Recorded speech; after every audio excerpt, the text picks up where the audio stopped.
এই ভিডিওতে আমরা সন্ধির একটা অত্যন্ত গুরুত্বপূর্ণ সমস্যা নিয়ে আলোচনা করব। সন্ধির ক্ষেত্রে আমরা অনেক সময় দেখি যে শব্দের মধ্যে চয়ে ছ থাকে। তো চয়ে ছ থাকলে কিভাবে আমরা তার সন্ধি বিচ্ছেদ করব। এটা নিয়ে সমস্যা হয় এই কারণে যে চয়ে ছ এর 3 ধরনের সূত্র আমরা সন্ধির মধ্যে পাই। কয় ধরনের সূত্র?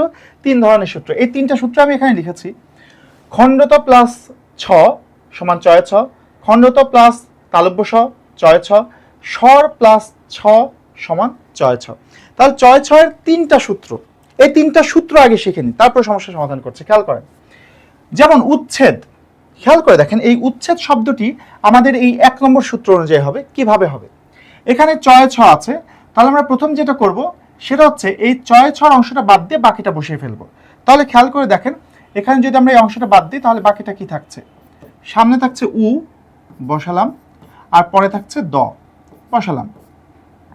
এখন খেয়াল করে দেখেন, আমরা বলছি যে যদি চয় ছ থাকে তাহলে তার প্রথম অংশে খণ্ডত বসবে। তাহলে এখানে প্রথম অংশে খণ্ডত বসিয়ে দিলাম, হয়ে গেল উত। আর তারপর অংশে ছ বসে যাবে, তাহলে তারপর অংশে ছ আছে, ছয় বসে যাবে, ছ আর এর সঙ্গে একার ছিল, একার বসে গেল। তাহলে উত যুক্ত ছেদ, উচ্ছেদ। এরপরে দেখেন দ্বিতীয় যে সূত্রটা, সেই সূত্রে আমরা দেখতে পাচ্ছি কি এখানেও চয় ছ আছে, তো চয় ছ বাদ দিয়ে বাকিটা বসাই।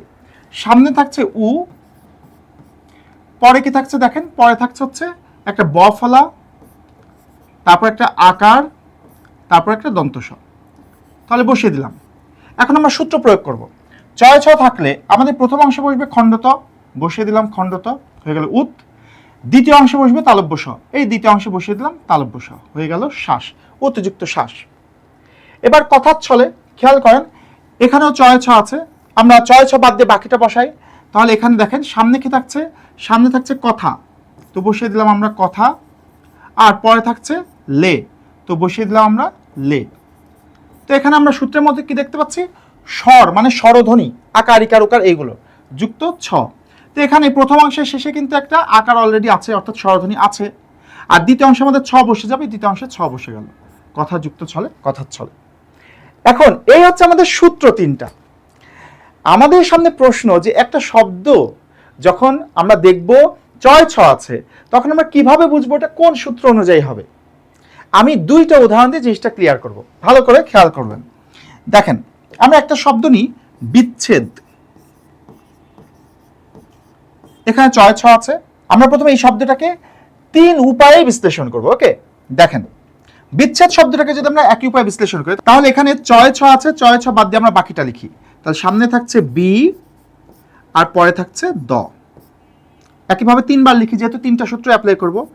বি, এখানে থাকলো দ, বি, এখানে থাকলো দ, ঠিক আছে, মাঝখানে প্লাসটা দিয়ে দিই। এইবার আমরা 3টা সূত্র অ্যাপ্লাই করব, ঠিক আছে, মজার বিষয়, খেয়াল করে দেখেন, খেলার মতো করে করব। প্রথম সূত্র বলছে খণ্ডত প্রথম অংশে, তো খণ্ডত বসিয়ে দিলাম। আর দ্বিতীয় অংশে ছ, তো দ্বিতীয় অংশে ছ বসিয়ে দিলাম, এর সাথে একার ছিল, একারটা সহ। তাহলে হয়ে গেল বিত যুক্ত ছেদ। দ্বিতীয় সূত্র বলছে প্রথমে খণ্ডত বসিয়ে দিলাম, পরে তালব্য স, তো বসিয়ে দিলাম তালব্য স, আর একার ছিল, একারটা বসিয়ে দিলাম, তাহলে বিত যুক্ত ছেদ।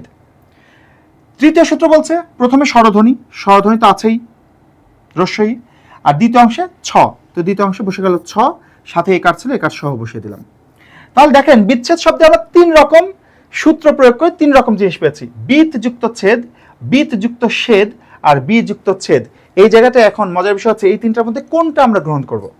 খেয়াল করে দেখেন, এখানে যদি আপনি খেয়াল করেন যেখানে বিত যুক্ত ছেদ, এই বিত বলে কি কোনো শব্দ আছে? আমরা জানি সন্ধির ক্ষেত্রে প্রথম অংশ যেটা থাকে অবশ্যই সেটা অর্থবোধক হয়, তো বিত শব্দের কোনো অর্থ নাই, সুতরাং এটা কিন্তু কোনোভাবেই সন্ধি বিচ্ছেদ হবে না। এখানেও আছে বিত, বিত শব্দে কোনো অর্থ নাই, এটা সন্ধি বিচ্ছেদ হবে না। আবার ছেদ বলেও কোনো শব্দ নাই, সুতরাং এটা অবশ্যই সন্ধি বিচ্ছেদ হবে না। বি যুক্ত ছেদ, এখানে দেখেন ছেদ, ছেদ শব্দে তো অর্থ আছে ছিন্ন করা, তাই না? আর বি, বি হচ্ছে একটা উপসর্গ, আছে না? বাংলা এবং সংস্কৃত উভয় উপসর্গের মধ্যে আছে, আ সু বি নিয়ে, যে বি একটা উপসর্গ, তাহলে এটার একটা অর্থ আছে। তাহলে এখানে হবে বি, আর এখানে হবে ছেদ, বি যুক্ত ছেদ, এইটা আমাদের গ্রহণ করতে হবে। ওকে, আরেকটা উদাহরণ নিই, তাহলে আরেকটু ক্লিয়ার হবে। খেয়াল করেন, আমি একটা শব্দ নিয়ে এবার উচ্ছৃঙ্খল, উচ্ছৃঙ্খল, ঠিক আছে, উচ্ছৃঙ্খল শব্দটার এখন আমরা সন্ধি বিচ্ছেদ করব। তা আমরা 3টা উপায়ে করবো একইভাবে। খেয়াল করেন, এখানে তো চয় ছ আছে, তাহলে আমরা চয় ছ বাদ দিয়ে বাকিটা বসাই। এখানে সামনে থাকছে উ, আর পরে থাকছে কি দেখেন, পরে থাকছে রিকার বসালাম, তারপর উই খ, তারপর ল। আবার বসাই, এখানে সামনে থাকছে উ, 3 বার বসাবো কারণ যেহেতু আমরা 3 রকম করে করব। তারপরে এইটা একই জিনিস আবার বসাবো উ, তারপরে থাকছে এইটা। ওকে, এখন খেয়াল করে দেখেন আমরা 3টা সূত্রে প্রয়োগ করব। তো সূত্র প্রয়োগ করতে গেলে আমরা কি দেখতে পাচ্ছি খেয়াল করেন। তো আমাদের প্রথম সূত্র অনুযায়ী প্রথমে থাকবে খণ্ডত, প্রথম অংশে খণ্ডত বসে গেল। দ্বিতীয় অংশে 6, তো দ্বিতীয় অংশে 6 বসিয়ে দিলাম।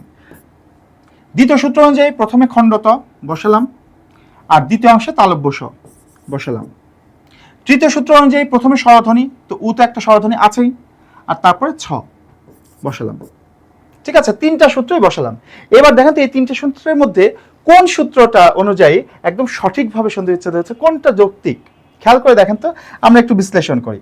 আচ্ছা, প্রথম কথাই যে উতটা ঠিক আছে, উতটা একটা উপসর্গ, এই উতটা একটা উপসর্গ, কিন্তু এই উটার তো কোনো অর্থ নাই, এর কোনো অর্থ আছে নাই, তার মানে এটা অবশ্যই আগেই বাদ। এখন এই দুইটাতেই উত উপসর্গ আছে, তাহলে আমাদের দেখতে হবে দ্বিতীয় অংশ কোনটা অর্থবোধক হচ্ছে। দেখেন শৃঙ্খল বানান কি, শৃঙ্খল বানান তো আমরা জানি তালব্য স দিয়ে হয়, তাই না? শৃঙ্খল, 6 দিয়ে তো শৃঙ্খল হয় না, তার মানে এই বানানটা ভুল, অর্থাৎ এটা কোনো শব্দই হচ্ছে না, তাহলে এটা সন্ধি বিচ্ছেদ হবে না, এখানে সন্ধি বিচ্ছেদ হবে এইটা, উত যুক্ত শৃঙ্খল। তাহলে চয় ছ দিয়ে যদি কোনো শব্দ আসে, অর্থাৎ এমন কোনো শব্দ আসলো যে শব্দটার মাঝখানে চয় ছ আছে, এমন শব্দের সন্ধি বিচ্ছেদ যদি আসে, তাহলে এই 3টা সূত্রই অ্যাপ্লাই হতে পারবে। এই 3টা সূত্র অ্যাপ্লাই করে দেখবেন যে কোনটা অপেক্ষাকৃত যৌক্তিক এবং অর্থবহ হচ্ছে, সেটাই হবে উত্তর।